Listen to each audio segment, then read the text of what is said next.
How to find Roblox servers with low ping. Welcome and let's get right into this tutorial. Starting off, you need to launch your Roblox application in your device. If the application is not installed yet, just tap open a browser and launch to roblox.com. Make sure that you are logged in into your account. To find a Roblox server with low ping, firstly tap open a game in which you want to buy a server or join a server. For an example, I'll be selecting this one.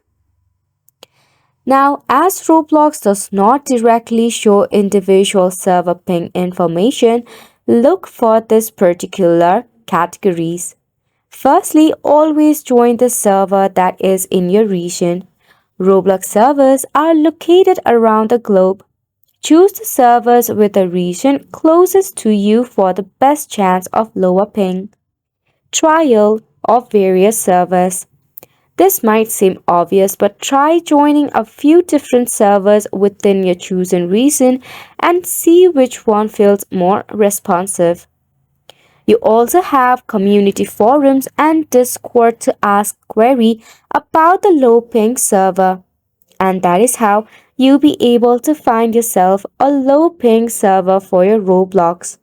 And it's a wrap for the video as well. Thank you so much for tuning in.